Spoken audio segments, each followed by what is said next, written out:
귀한 찬양 감사합니다. 오늘 설교 제목이 성령의 충만함인데 오늘 비슷한 같은 내용의 찬양을 해주셔서 감사합니다. 한국의 기장 기독교 장로회 교단의 대표적인 교회가 한신교회입니다. 서울의 한신교회인데 이 교회의 담임 목사님이셨던 고 이중표 목사님이 한국 교회의 훌륭하신 목사님들을 그분들이 출신이 어딘가 또 그분들이 어떻게 살아오셨나 하는 것을 연구했다고 합니다. 근데 이 목사님이 연구하다가 다음과 같은 공통된 사실을 하나 발견했습니다. 이렇게 말합니다. 한국 땅에 태어난 훌륭한 인물들은 거의 대부분 큰 강물을 마시며 자랐다는 사실을 알게 되었습니다. 낙동강물을 마시든지 대동강물을 마시든지 두만강물을 마시든지 어쨌든 큰 강물을 마시며 자랐습니다. 한경직, 김창인, 박조준, 김선도, 곽선희 목사님은 대동강 물줄기를 마시고 자랐고 김재준, 강원용 목사님은 두만강물을 마셨고 이종성, 이상근 목사님은 낙동강물을 마셨습니다. 그러면서 본인에 대해서는 나는 무슨 강물을 마셨나? 나는 만경강물을 마셨다. 그러니 짧은 강물을 마신 이 종자는 큰 인물이 되기는 글렀구나. 짧은 강물을 마셔서 그런지 키도 작구나. 이런 생각이 들었다고 합니다. 그래서 깊은 고민에 쌓여 있다가 하나님 앞에 이렇게 조용히 기도하면서 물었다고 합니다. 주여, 한국 땅을 주름 잡는 인물들은 다 긴 강물을 마시고 자랐는데 저는 만경강물을 마시며 자라도록 하셨으니까 저는 참 슬픕니다. 주여, 저를 이대로 두시려나이까? 하나님께서 그의 기도를 들으시고 그에게 감동을 주셨습니다. 종아, 낙심하지 마라. 대동강물이 길다 한들 얼마나 길고 낙동강물이 길다 한들 얼마나 길고 두만강물이 길다 한들 얼마나 길겠냐. 진짜 강수, 성령의 강수를 마셔라. 길이를 잴 수 없는 이 무한한 하늘의 강수를 마셔라. 그 강수가 너의 가슴에 흘러 들어갈 때 하늘도 땅도 감당할 수 없는 인물이 되고 국경을 넘고 세계를 넘는 그러한 인물이 될 것이다 라고 하나님께서 약속을 해주셨다고 합니다. 이 말씀을 듣고 이 목사님은 왈칵 눈물이 쏟아졌다고 합니다.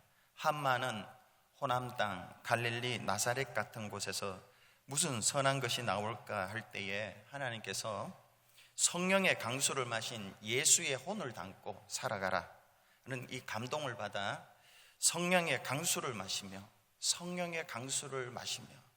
하늘로부터는 성령의 강수를 마시면서 그렇게 오늘까지 뛰고 달려왔습니다. 이렇게 성도들에게 말했다고 합니다. 오늘 본문은 마리아와 엘리사벳의 이 두 여인의 만남에 대한 이야기입니다. 천사로부터 예수 수태고지를 전해 들은 이 마리아가 즉시 세례 요한을 잉태했던 이 엘리사벳을 먼 길을 찾아가서 만나서 교제한 이야기가 오늘 본문의 이야기입니다. 이 본문은 여러 가지 이야기가 있지만은 성령이 충만하면 세 가지 열매가 맺힌다, 결과가 맺힌다는 것을 오늘 본문이 가르쳐 줍니다. 그 첫째는 성령 충만하면 내가 먼저 교제할 수 없는 사람을 찾아가서 교제할 사람이 된다는 것입니다.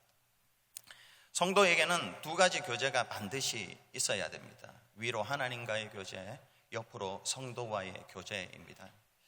우리는 흔히 위로 하나님과의 교제만 있으면 된다 그렇게 생각하기도 합니다. 그러나 그것만으로는 부족했기 때문에 하나님께서 아담을 지으시고 난 뒤에 너무너무 좋아하셨습니다.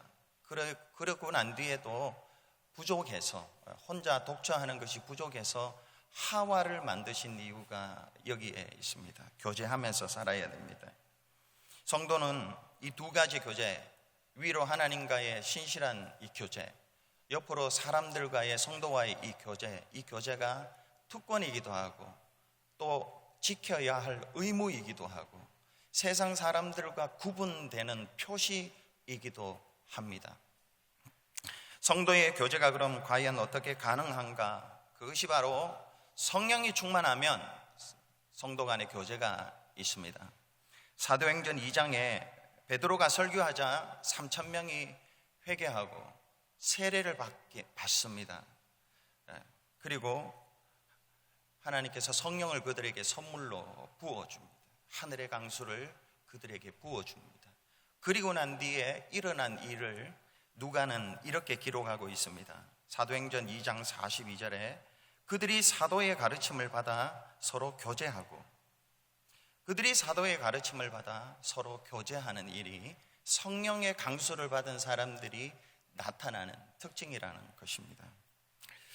성령의 충만의 첫째 증거는 어떤 사람들은, 어떤 성도들은 방언을 하는, 이 초자연적인 방언을 하고 기적을 일으키고 신유나 축사나 이런 초자연적인 일들이 일어나는 것을 기대합니다. 맞습니다. 그러나 그것을 넘어서서 성령의 충만함은 그것을 넘어서서 처음 보는 사람들과도 낯설지 않고 쉽게 교제할 수 있는 능력이 그 사람에게 있습니다. 관계를 회복하는 능력이 그에게 성령의 충만함을 통해서 주어집니다. 오늘 본문 39절과 40절에 그 말씀이 기록되어 있습니다. 이때에 마리아가 일어나 빨리 산골로 가서 유대 한 동네에 이르러 사가랴의 집에 들어가 엘리사벳에게 문안하니, 마리아는 엘리사벳과 교제하러 신속하게 빨리 갑니다. 그리고 마리아가 달려갔던 그 거리는 약 한 100에서 150km라고 합니다. 도보로 한 3일 내지 4일 거리입니다. 마리아는 홀로 그 먼 거리를 멀다 않고 시간을 들이고 물질도 아끼지 않고 수고하면서 빨리 달려갑니다. 왜요? 성령 충만하기.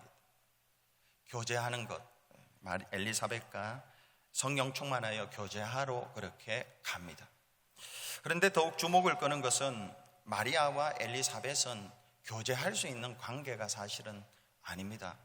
엘리사벳은 60에서 70살 정도 된 나이 많은 여인이었고, 마리아는 13살에서 15살 정도 되는 어린 여아였습니다. 엘리사벳은 남편이 제사장이라는 사회, 경제적, 종교적 지위가 있었고, 마리아의 남편은요, 정원한 남편은요, 그냥 평범한 목수였습니다. 엘리사벳은 경제적으로 아마 부유했던 것 같고요, 마리아는 자기의 나중에 고백을 보면 비천했습니다. 너무 가난했습니다. 이렇게 여러 가지 면에서 교제할 수 없는 관계였지만 그들은 3개월간 교제했다고 성경은 기록하고 있습니다. 성령 충만하면 가까이 할 수 없는 사람에게 먼저 가서 이렇게 교제할 수 있는 능력이 주어집니다. 교회가 돈을 들이고 시간을 들이고 수고를 아끼지 아니하고 그렇게 많이 희생하면서도 기뻐하면서 일면식도 없는 사람들에게 가서 선교하고 전도하는 이유가 여기 있습니다. 성령 충만하면 그렇게 할 수 있습니다. 서로 교제할 수 없는 자들 간에 교제할 때에 이전에 맛보지 못했던 기쁨이 주어집니다. 오늘 본문 41절에 보면은 엘리사벳이 마리아가 문안함을 들음에 아이가 복중에서 뛰노는지라 했습니다. 아이가 복중에서 뛰노는데 왜 뛰어놀까? 이 44절에 보면은 보라, 내 문안하는 소리가 내 귀에 들릴 때에 아이가 내 복중에서 기쁨으로 뛰어놀았도다. 기뻐서 뜁니다. 엄마의 자궁이라는 이 답답한 작은 공간에서 성령이 충만하니까 거기서 뛰는 것입니다. 기뻐서 뜁니다. 성령이 충만한 자의 특징은 그 기쁨이 환경에 있지 않고 사람에 있지 않고 속에 있습니다. 내 속에. 지난 주일에 우리 찬양단 드럼 치던 예은이, 드럼치는 오늘도 쳤습니다. 예은이 부모님 박종선, 윤정 선교사님이 오셨습니다. 박 목사님이 청년부에서 간증 설교를 하셨습니다. 근데 참 많이 은혜를 받았습니다. 말씀 안에서 서로 교제하면서 큰 기쁨을 누렸다, 이렇게 표현할 수 있습니다.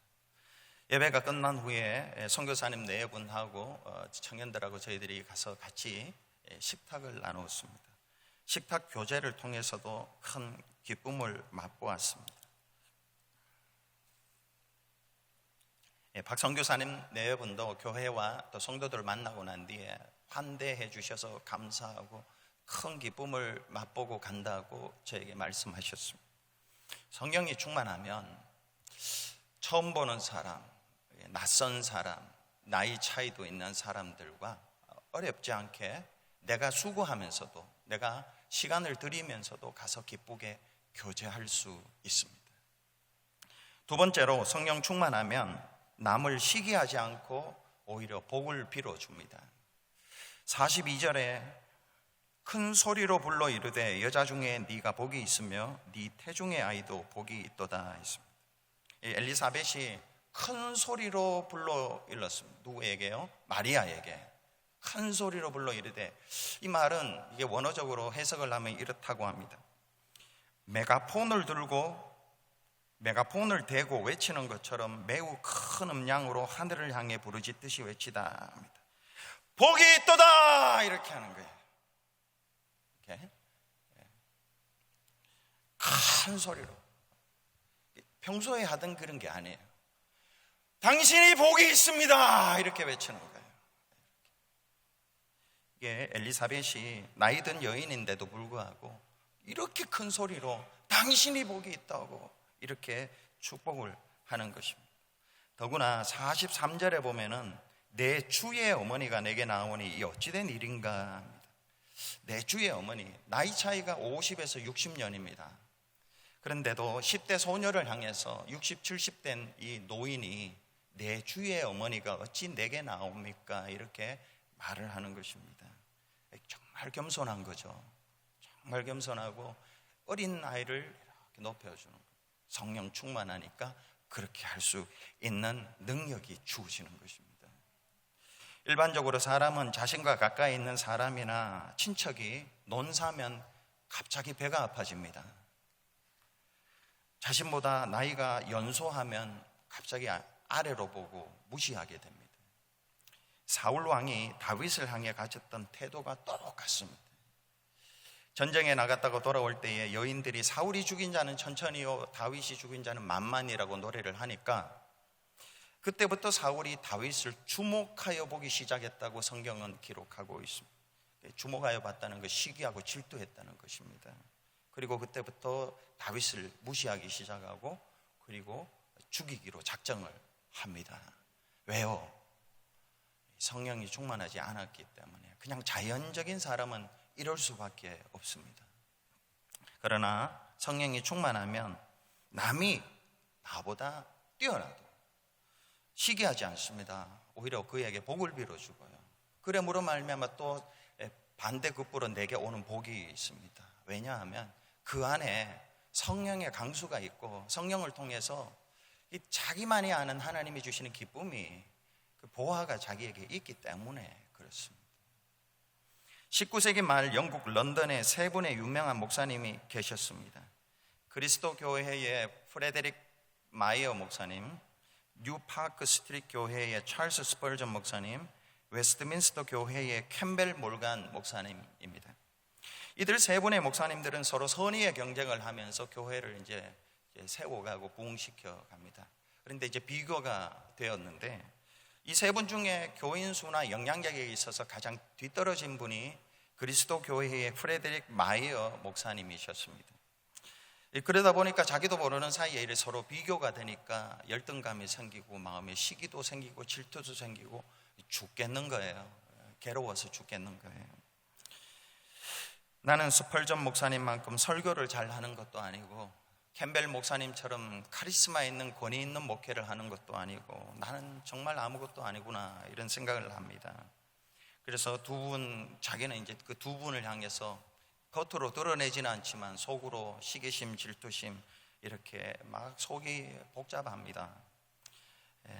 그러면서도 이제 바른 거는 알죠. 강단에서 설교하는 목사가 사랑하며 이해하며 축복해 줘야 된다는 것을 당연히 아는 목사가 이런 시기 질투하면 안 된다는 것을 알면서 근데 자기 마음대로 안 되는 것을 어떻게 합니까?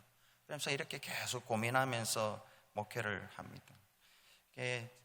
말씀으로 또 이렇게 자기 마음을 다스릴 때는 괜찮은데 은혜가 떨어지고 다른 사람이 스펄전 잘한다고, 캠벨 몰간 목사님 너 목회 너무 잘한다고, 스펄전 목사님이 은혜로운 설교한다고 이런 얘기가 들어올 때는 또 속에서 막 불이 나는 거죠. 결국 이 프레데릭 마이어 목사님은 이 문제를 두고 고민하다가 막 의지를 가지고 참고 막 마무리하다가 안 돼서 이제 무릎을 꿇습니다. 하나님 앞에, 하나님 좀 어떻게 해야 됩니까? 좀 도와주십시오. 이렇게 제 힘으로는 어떻게 할 수가 없습니다. 제 마음에서 일어나는 이 불일 듯하는 이 시기심, 질투심을 어떻게 좀 해 주십시오. 이렇게 매일매일 기도를 해나가기 시작합니다. 그런데 어느 날 하나님께서 그에게 세미한 이런 음성을 들려주셨습니다.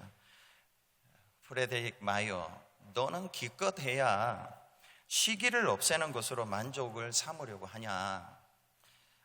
너는 그 두 사람을 위해서 기도해 줄 수 없냐?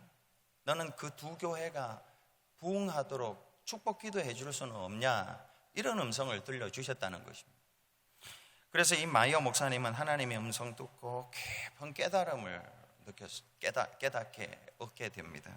그리고 그는 하나님의 말씀에 순종해서 이제 축복 기도하자. 내가 시기심을 가지지 않는 게 아니라 내가 차라리 그 두 분을 그리고 두 교회를 축복하자 싶어서 그렇게 무릎 꿇고 기도합니다. 공식 석상에서 사석에서 늘 그렇게 하나님, 스펄전 목사님과 캠벨 몰간 목사님의 목회사역에 두 분에게 그 교회에 큰 복 내려주십시오. 크게 부흥시켜 주십시오. 저분들이 건강하게 하시고 크게 되게 해 주십시오. 그리고 많이 부흥하게 하시고 그 교회들이 교인들로 넘치고 차고 해서 좀 떨어지는 부스러기 있으면 저희 교회에 보내주십시오. 이렇게 기도를 했다고 합니다. 이렇게 기도하니까요, 갑자기 마음에 평안이 있고 그리고 기쁨이 있고 매였던 것들이 다 풀어지는 그러한 경험을 하게 되었다는 것입니다.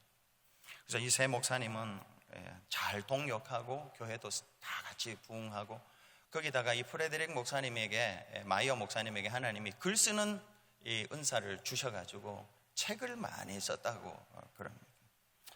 성령으로 충만할 때 우리의 의지로는 시기심을 어떻게 할 수가 없습니다. 잠시 누를 수는 있지만은 그러나 성령의 능력으로 시기심을 완전히 누를 수가 있고 다른 사람을 축복할 수가 있고 그리고 그로 인해서 우리가 또 복을 받을 수가 있습니다. 오늘 엘리사벳이 그랬습니다. 세 번째로 성령 충만한 성도는 믿음이 약한 성도에게 확신을 심어줍니다. 성령이 충만한 성도는 믿음이 약한 자에게 그 믿음이 흔들려서 방황하지 않고 그 믿음에 굳게 서서 하나님을 잘 믿고 믿음의 길을 잘 걸어갈 수 있도록 도와줍니다. 오늘 보면 45절에 보면은 주께서 하신 말씀이 반드시 이루어지리라고 믿은 그 여자에게 복이 있도다. 이 말씀이 이 엘리사벳이 마리아에게, 마리아가 지금 의심을 하고 있습니다. 믿음이 약합니다. 흔들리는 이 마리아에게 확신케 하는 천사가 와서 너가 예수를 잉태하게 되리라는 이 약속, 이것을 굳게 믿고 확신케 하는 이야기입니다. 오늘 보면 사실 42절부터 45절까지는 엘리사벳의 노래로 알려져 있습니다. 그러니까 아까 42절에 큰 소리로 불러 이르되 여자 중에 네가 복이 있으면 내 태중의 아이도 복이 있도다. 내 주의 어머니가 어찌 내게 나오니 이 어찌된 일인가. 보라 내 무난하는 소리가 내 귀에 들릴 때에 아이가 내 복중에서 기쁨으로 뛰어놀았도다. 이거는요 엘리사벳의 노래입니다. 성령으로 충만해서 하나님을 노래하는 것이죠. 상황이 변해서 이런 게 아니고요, 성령이 충만하면 노래하게 되었습니다. 그런데 이 노래로 말미암아 우리가 알고 있는 46절부터, 오늘 다음 주에 보겠습니다만 46절부터 56절까지는 마리아의 노래입니다. 마리아가 노래를 합니다. 여기 하나님을 찬양하는 것이죠.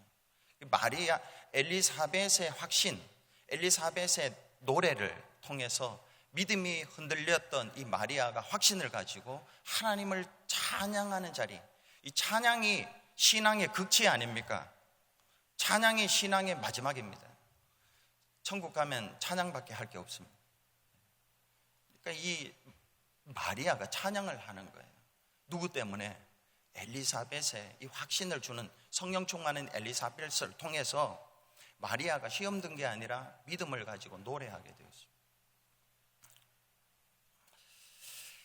시편 19편 1, 2절에 다윗이 이런 노래를 합니다. 하늘이 하나님의 영광을 선포하고 궁창이 그의 손으로 하신 일을 나타내는도다. 날은 날에게 말하고 밤은 밤에게 지식을 전하니. 언젠가 청년 때 제가 이 말씀을 깨닫고 정말 한동안 감사했었습니다. 이렇게 이런 거구나, 은혜가 이런 거구나. 하늘이 하나님의 영광을 선포할 때 궁창이 그의 손으로 하신 일을 나타내고 날은 날에게 말하고 밤은 밤에게 지식을 전하네. 이게 깨달아지는 거예요. 하늘이 궁창, 하늘이나 궁창이 똑같은 거잖아요. 둘이 서로 교통하는 거죠. 날은 날에게 말하고 밤은 밤에게 지식을 전하네. 이게 뭡니까? 다 하나님을 찬양하는 거죠. 엘리사벳이 노래할 때에 마리아가 노래하는 거죠. 엘리사벳이 노래할 때에 믿음이 연약한 마리아가 리프트 업 돼서요, 믿음이 자라가지고 찬양을 하게 되는 거죠.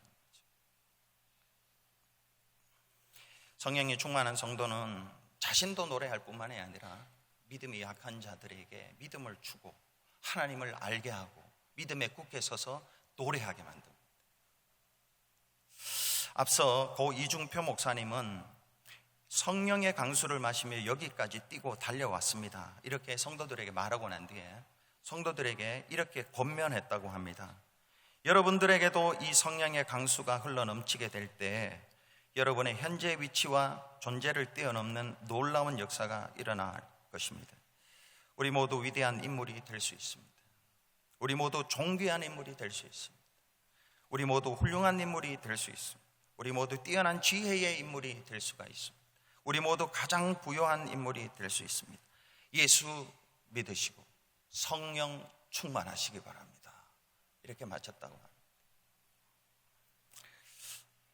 예수님은 성도가 어떻게 하면 성령으로 충만할까를 가르쳐 주셨습니다. 합심해서 기도할 때, 한 마음으로 합심해서 기도할 때 성령 충만 주시겠다고 약속하셨습니다. 누가복음 11장 13절에 너희가 악할지라도 좋은 것을 자식에게 줄 줄 알거든 하물며 너희 하늘 아버지께서 구하는 자에게 성령을 주시지 않겠느냐. 누가복음 24장 49절에 승천하시면서 볼지어다 내가 내 아버지께서 약속하신 것을 너희에게 보내리니 너희는 위로부터 능력을 입혀줄 때까지 이 성에 머물라 하시니라. 합심해서 성령을 구하고 합심해서 성령 충만은 주십시오 하고 합심해서 모여서 기도하면 주신다 약속하셨습니다. 예수님의 이 약속 붙잡고 사도행전 1장 13, 14절에 보면 제자들이 약속 붙잡고 목숨 걸고 기도합니다. 13절은 너무 길어서 스킵하고 14절은요, 제자들이 여자들과 예수의 어머니 마리아와 예수의 아우들과 더불어 마음을 같이하여 오로지 기도에 힘쓰니라. 그 결과 약속한 대로 사도행전 2장 4절에 보면 오순절 날이 이름에 그들이 다 같이 한 곳에 모였더니 호련히 급하고 강한 바람 같은 소리가 있어 그들이 앉은 온 집에 가득하며 마치 불의 혀처럼 갈라지는 것들이 그들에게 보여 각 사람 위에 하나씩 임하여 있더니 그들이 다 성령의 충만함을 받고 있습니다. 오늘 성가대가 찬양한 그겁니다. 성가대가 찬양한 그 노래입니다. 성령 충만함을 받고 성령의 충만함을 받고 방언을 하고 방언에서 끝난 게 아니라 나가서 복음 전하는, 방언에서 끝나는 게 나가서 복음 전하고 또 관계를 회복시키고, 그리고 남을 축복하고, 그리고 또 뭡니까? 오늘 세 번째, 믿음이 약한 자들에게 확신을 줍니다. 누가는요, 성령 충만한 그 기록을 경험을 하고 기록한 것이 있습니다. 그게 오늘 1장 41절이에요. 엘리사벳이 마리아가 무난함을 들으매 아이가 복중에서 뛰노는지라 엘리사벳이 성령의 충만함을 받아. 엘리사벳이 마리아에게 무난함을 들을 때에 성령이 충만합니다. 여러분, 오늘뿐만이 아니라 여러분 말씀을 들을 때에 또 기도할 때에 기대하시고 기도하시면서 들어야 됩니다. 하나님, 성령 충만 주십시오. 김윤배 목사의 설교 잘하든 못하든 이 설교를 통해서 성령 충만을 주시고, 우리가 모여서 기도할 때에 성령 충만을 주십시오. 성령 충만을 주십시오. 누가는 또 경험한 것을 사도행전 10장 40절에 베드로가 이 말할 때에 성령이 말씀 듣는 모든 사람에게 내려오시니, 주님, 우리가 말씀 들을 때에, 지금도 말씀 듣지 않습니까? 말씀 들을 때에 위로부터 성령이 우리에게 내려지기를, 성령이 내려지기를, 이런 기대, 이런 기도, 이런 바람, 이런 것들이 우리 교회에 있어야 할 것입니다. 합심해서 기도하고 말씀 들을 때에 성령 충만함을 기대하면서 이렇게 할 때에 방언하시길 바라고요. 그 신유도 일어나고 못 고칠 질병도 치유되고요. 그리고 이런 초자연적인 역사보다 더 중요한 것은 자연적인 역사인데요. 그게 뭐냐면 내가 마리아처럼 산중으로 빨리 달려가서 시간을 들이고 물질을 들이고 희생하면서 가서 문안하는 것입니다. 서로 교제하는 것입니다. 나이가 이만큼 차이 나도, 처음 봐도, 오랜만에 봐도 어제 본 것처럼, 오늘 본 것처럼 이 교제하는 게, 이게 성령의 능력.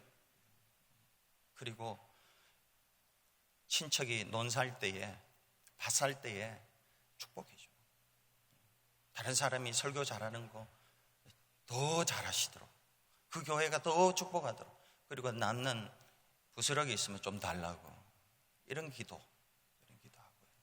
그리고 믿음이 약한 자들이 있으면, 흔들흔들거리는 자들이 있으면 그들을 세워야죠.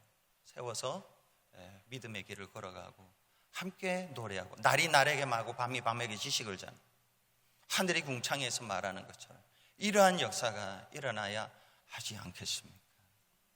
기도하겠습니다.